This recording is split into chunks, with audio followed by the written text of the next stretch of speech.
Hello again. I was going to say good evening. It might not be evening when you're watching this, but it's evening when I'm recording it. We're continuing the Bible module. We're looking at week 6, but it's actually a continuation of topic number 5, where we're looking at the inconsistencies and issues some people have with the Bible. And the first question we asked was, why do people think the Bible's inconsistent? Are they people who genuinely have questions, find it difficult to trust?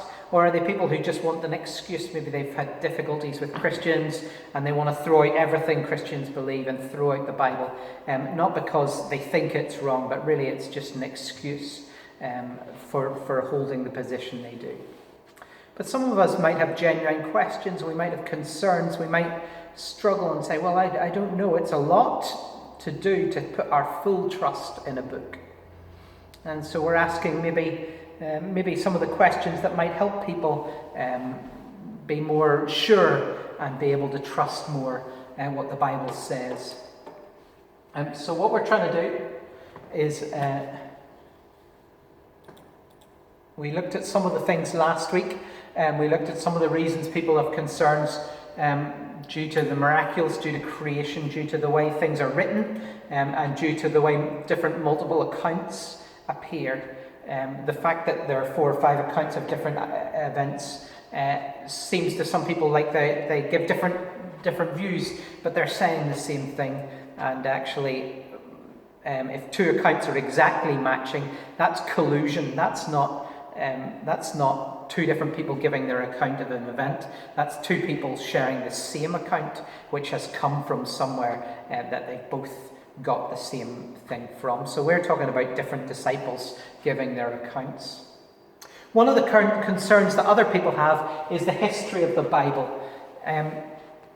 Now, what I was saying before is that the Bible is historically one of the most accurate books that we have. It goes back and dates things from before most other histories, and it carries on through to the 1st century AD, and it's got such a range of history, and in many cases histories are compared to the Bible.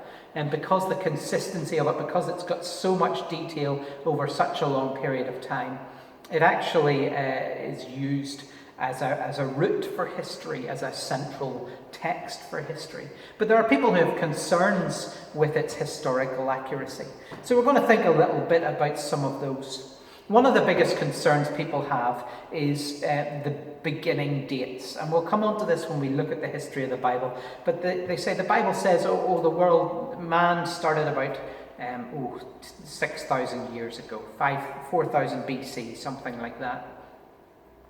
And they say, well, that's impossible. The world's billions of years old. Mankind is millions of years old. Those ideas only really came into being in the 1800s. Up to that point, people didn't assume that history extended back so far. And that extension of history back so far is based on the idea that there's no God. If there's no God, how can we have a world this mature?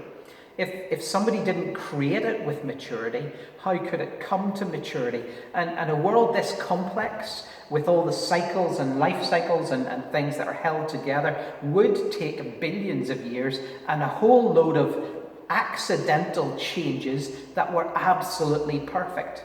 Millions of them to create the world that we've got. So when people are comparing the history of the Bible to what science says is history, they're saying, well, it doesn't even remotely match.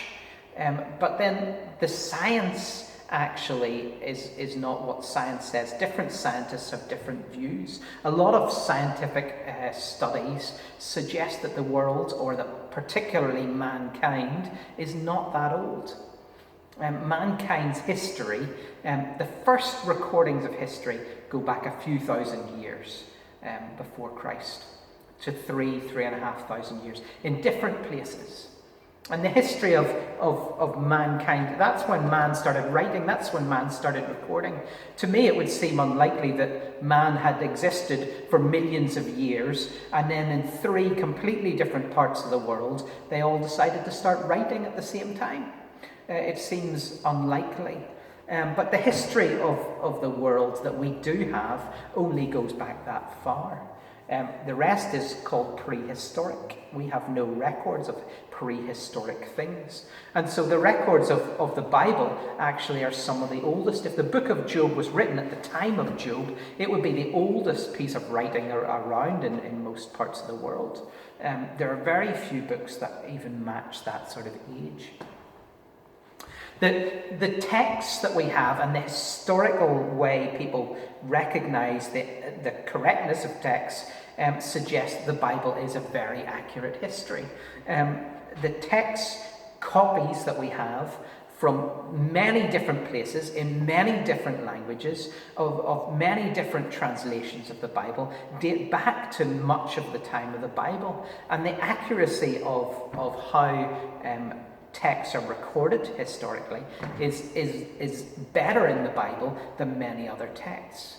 Let's compare it to, for example, the history of Julius Caesar. What we know about Julius Caesar comes from very few things. From coins and things, we can date the times of his reign. From different histories, we have some experience that there was Julius Caesar. But all the stuff about a lot of the history of Julius Caesar, actually we look back to what was written not at the time, but actually a lot of our ideas about it go back to what William Shakespeare wrote in his play about Julius Caesar, and we think that's all history because William Shakespeare wrote it. Weird, but that's how it is. He wrote a play. It wasn't designed to be textually accurate, and yet there he is. A lot of what he wrote is now assumed to be what happened to Julius Caesar. So the accounts of Jesus are much more accurate than that. Not only are there several different accounts of Jesus that match so significantly, but also those accounts have many records dated to the same time, with many little shreds and copies and pieces of those texts going back to the 1st century or the 2nd century.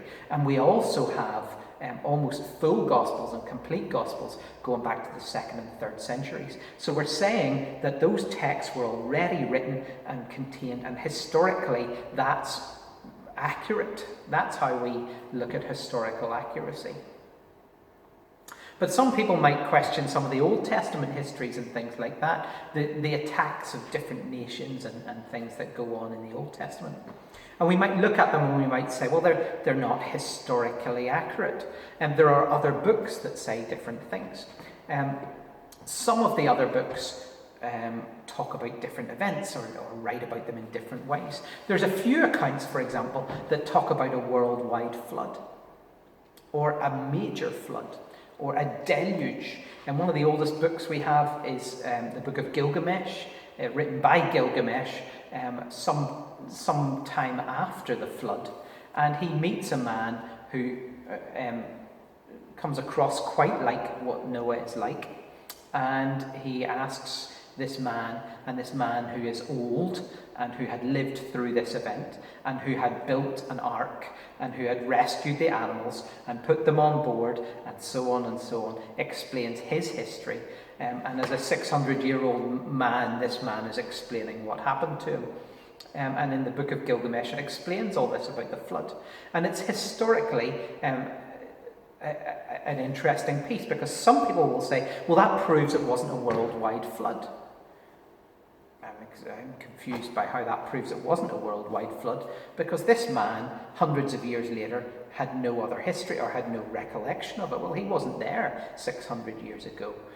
But the man he met could have been, and Noah could have had children, and he had 3 sons with 3 wives. And when you read the Bible's history of Noah, all the descendants of those guys moved out across the world to different parts, and that's where you get different histories. And you get one of his grandsons is called Egypt, another one of his grandsons is called Cush, which becomes Ethiopia, and another one of his grandsons goes east and becomes the nations in Babylon, and so on, and Samaria. And so in the end, you could look at Noah's grandsons, their great-grandsons, and their sons, and their sons, and their sons, and Noah, who lived to be hundreds of years old, could actually meet a great-great-great-great-great-great-great-grandson who is writing the history of the flood and asks him all these questions, but has never met him before and has never experienced all this. It actually suggests to me that the history of the flood is more likely. And with our growth rates of humanity, the time frame is not ridiculous. We'll talk about that again when we get to history. But the evidence for the Old Testament, for the kingdoms that rise and fall and so on, is unbelievably similar to all the archaeological evidence and other historical records that we have. The nations around them rise and fall just as the Bible says they do. Babylon is overtaken by the Persians, or the Medes and the Persians. The kings that it talks about in Babylon are recognized. Kings of Babylon, the kings of Persia, the majority of them are recognized as the kings of Persia. The king that Esther is married to is very well known. So, for example, the film 300 is based on that king Xerxes and his attack on Greece. And so on. And you have this history that matches very well with the world outside. Where there were questions, actually some of those questions have been answered. Let me give you one example. Is this guy here, Belshazzar? And Belshazzar was a king in the book of Daniel who was ruling over Babylon, and other histories didn't have him in their list of kings. When it listed all the kings, he wasn't there. And so historically, they've said, well, this guy wasn't there, and the Bible is wrong, it's inaccurate. In the 1990s, they were doing an archaeological dig somewhere, and they found a piece of little ceramic recording history, which said that the king that they knew had gone off to war to fight the Persians or the Greeks, or he had gone off to war, and he had left his son Belshazzar in charge as king. He was never the king, but he was left in charge of the nation of Babylon. And what Daniel says to Belshazzar is, your time's up. The kingdom's going to be overrun tonight. And Belshazzar, when he was looking for an answer, he said, somebody give me an answer and I'll make you third in the kingdom. And it's a really weird thing that he would say third in the kingdom. Except if his dad was first in the kingdom and he was away at war, and Belshazzar himself was only second in the kingdom, then when he promotes somebody, promoting him to third in the kingdom would absolutely make sense. And so the history in Daniel and the history of all those kings and kingdoms of Babylon, of Persia, of Greece, of Rome, all of those things are there in the Old Testament. Some of them are prophecies, and those prophecies are fulfilled. The nature of Babylon with its riches and its gold and the silver and the bronze, the strength of the bronze and the different way those kingdoms grew up were exactly like the biblical history. On top of that, there is a basic, genuine question about history, is if I'm writing about history, and I'm writing about, let's say, the history of Liverpool Football Club, if I don't mention something, does that mean it never happened? People say that history is written by the victors, that those who win a war talk about the war from their point of view, and that makes sense. That's understandable. If you win the war, you get to write what you saw and what you did, and those who lost the war don't get that position. But the interesting thing is that sometimes things aren't written about that happened in those wars, and people don't write it down, and the question is, well, did it not happen? Well, that doesn't mean it didn't happen. And sometimes, because there are other records of things happening in the world that don't write about the same things that happened in Israel, that doesn't make it wrong. In fact, it would be really weird for the king of Babylon to write about Israel, or the empire of Rome to have a major section on Israel. The histories that we do have of Israel do match very significantly, and certainly makes sense. So I hope that hasn't taken too long. We will again come to history in next week, but I wanted to take you through some of the things that people say, oh, it didn't happen, so therefore, it's not real. Oh, there wasn't a flood over the world, because this nation and actually people actually quote even things like the Aztecs talking about a flood. And the Aztecs said there was a flood. And they say, well, they said there was a flood, but it didn't cover the whole world, so the Bible's wrong. Wow, that seems kind of crazy. Quite a leap from one step to the next. So we're going to look at a couple of other areas of concern. We'll leave history there for now, and we'll come back to it next week. The Bible describes some events that are miraculous. Some things that we find difficult as human beings to understand, to accept, or to believe. That, to me, does not make the Bible wrong. In fact, that's the very purpose of the Bible. The purpose of the Bible is to be God's word, to explain things that are God's ways, in God's world and frame of reference, from God's point of view, but try and explain those things to people who are not God, to people who are small and have little minds. And so there are things in the Bible that people find hard to believe. Oh, it's hard to believe there'd be a flood. It's hard to believe that creation happened in 7 days. Or 6 days, if you want to be specific. It's hard to believe that God created light one day and then a couple of days later created the sun. How did he create light without the sun? That's crazy. How did Jesus do all these miracles? How did this happen and that happen and the other thing happen? And they say the Bible must be wrong because those things are very difficult to believe. But is that not the point? The point of the Bible is to say that you're not God. What you know and understand does not make you God. That just makes you able to understand some of what God has done. You are not God. And God can do things that are way beyond your realm. And it's almost to prove the point that God did it, not you. That not normal human beings, but God's intervention made these things happen. Let's take the miracles of Jesus, for example. Jesus turned water into wine, walked on water, fed 5,000 people with 5 loaves of bread and 2 fish. Those are miracles in the Bible. He healed the sick, he raised the dead, all these different things. And the accounts go into quite great detail on some of them and less detail on others. The account of Lazarus being raised from the dead is quite detailed, how long he was in the grave for. They said, don't open the grave because he'll smell by now. He's been dead for a few days. And the whole point is to say, well, Jesus is not another man. He is God.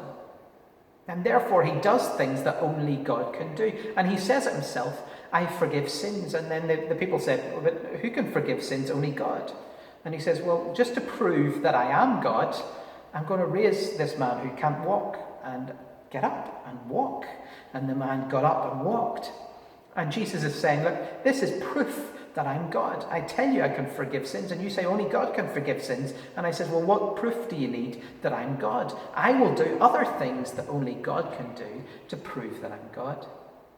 What we say about Jesus and what we say about God is that God and his son Jesus do things that we cannot do. That's what the Bible is meant to explain.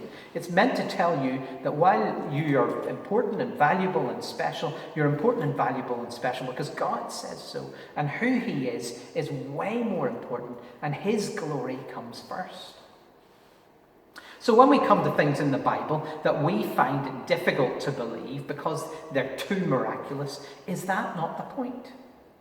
Are we not meant to believe in things that we can't do?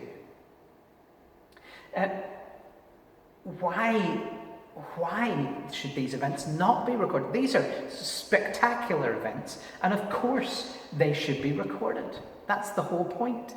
And the Bible is trying to say, look, God is real, he's out there, he's doing these amazing things, and here's the evidence of it. This wouldn't happen naturally. This can't happen another way. This won't happen without God. And so you have all of these things happening, and you say, that's too difficult to believe, it's not real, that's not true. And you say, well, actually, it's too difficult to believe, it's not real for us, so there must be a God who's beyond us. In a way, understanding that miraculous things are beyond our understanding, it can result in both attitudes. When I see stuff that I don't understand, I can either say, I don't understand it, it can't be true, or I don't understand it, it must come from something beyond me. And so the Bible is not hiding miraculous things, it's presenting them.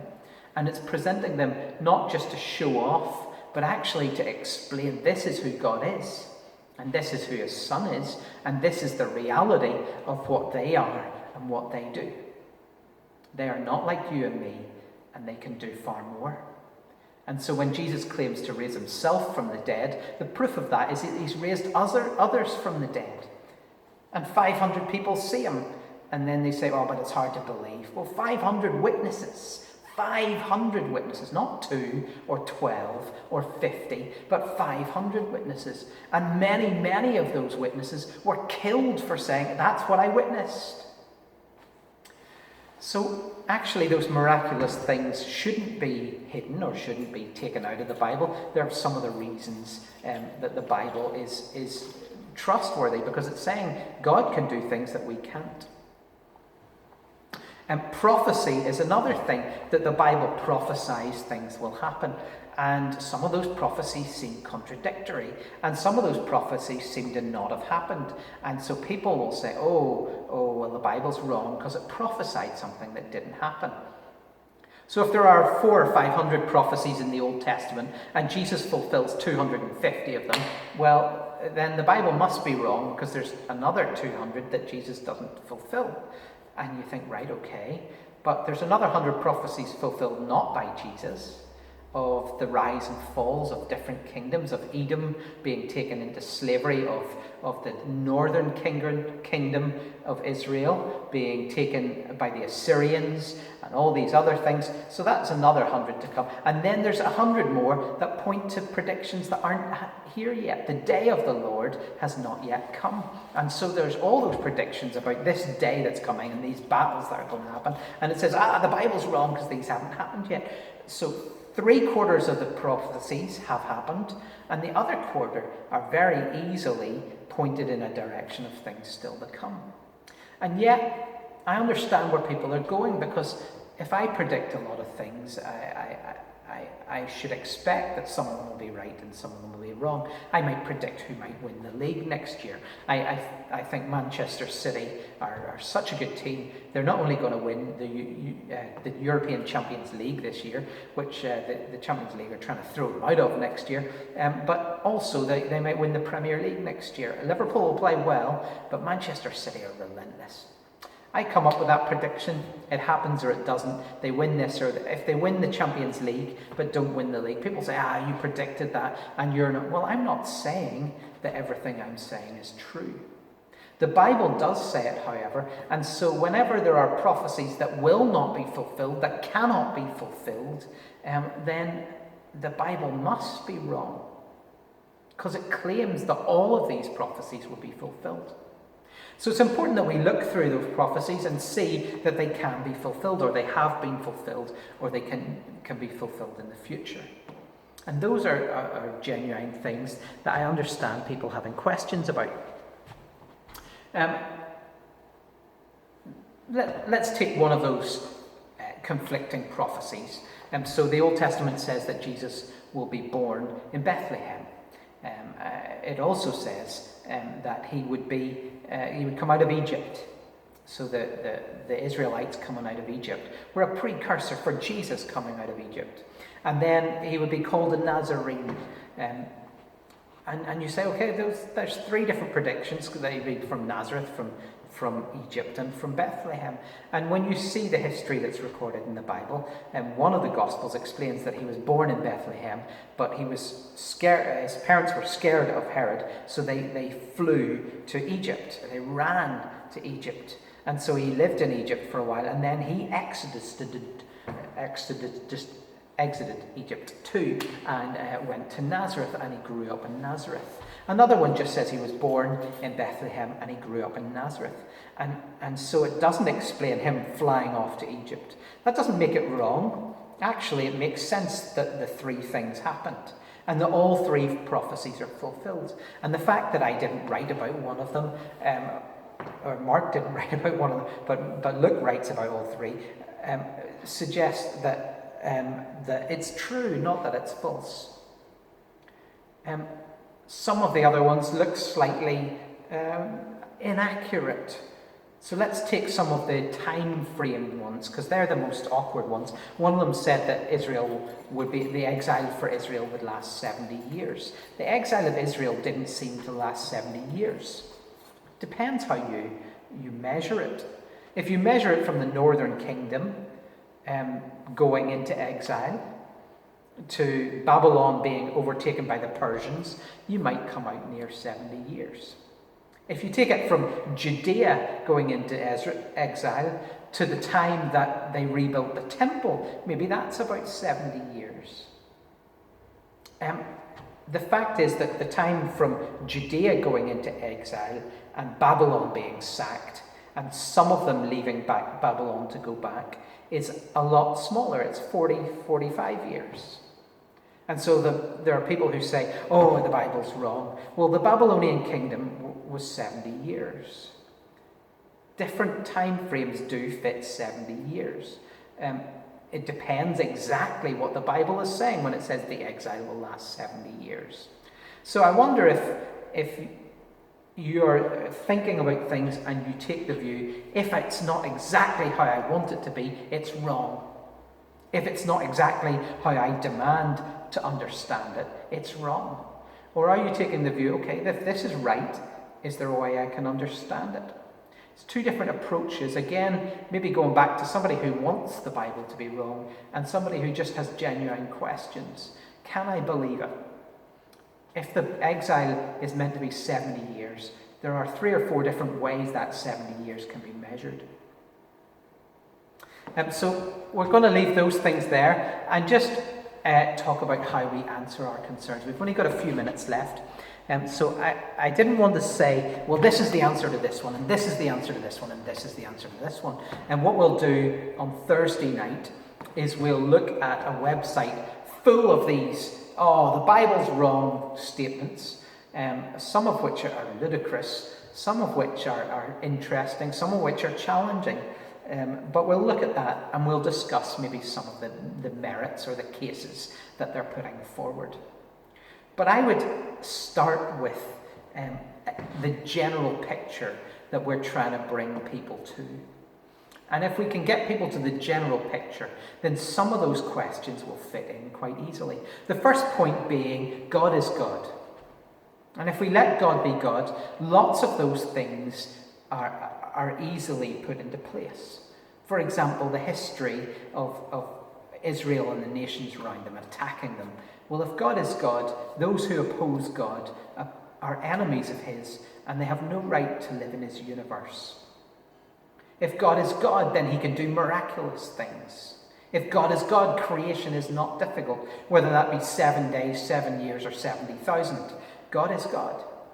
And I think the key to it, the key to our understanding of trusting the Bible is saying, well, God says it. If it's God who's saying it, can I trust God? Do I trust God? Is God God? And if we can let God be God, then it makes sense. A lot of the things that we have issues with can be answered just by simply saying, well, can God do that? Is that possible for God? The second point is that God's plan is unfolding. And so some of the historical things that happen at one stage don't happen at another time. Or that things happen and then it unfolds that maybe that wasn't the right thing to do. When the histories are all laid out like that, you could say, well, there it's right and there it's wrong. There it's the plan and there it's not the plan. And God's story unfolds. If we take it that because that was part of the plan then, but isn't part of the plan now, then it's wrong. We're misunderstanding how things unfold. I grew up in a church that was called a dispensational church, and that they see different dispensations of grace, that God dispenses grace in different ways at different times. And so things happen at different times that don't happen in others. Things that are right at sometimes are not right and accurate at others. And so the unfolding plan of the Bible is to say, look, what God is doing is not a finished work. If God doesn't bring us to eternity, if God doesn't do heaven, then I can understand those things being a problem, that being a mess, this being right and wrong. But if God's plan is still unfolding and there are steps that haven't happened yet, then a lot of it still fits in God's plan. Next is to say that the things that people are comparing the Bible to are actually very transitive. History is constantly changing as we find out more. And when they found the Dead Sea Scrolls, it gave them so much information that dated back, and lots of it actually proved that what the Bible had said was actually what had been said 2,000 years ago. It wasn't made up and it wasn't new. Science, too, is also something that is transient. It changes all the time. To do research, I have to prove that I'm right by proving somebody else is wrong. And finally, we've only got a few seconds. Finally, some people blame the Bible because the people who believe the Bible do terrible things. I'm sorry. I know that's the case. I know that people have abused and misused other people in the name of the Bible. But that doesn't make the Bible wrong. That makes Christians messed up sinners. If anything, that proves the Bible's right. I've got to go. I hope you've enjoyed that, and we'll discuss it on Thursday.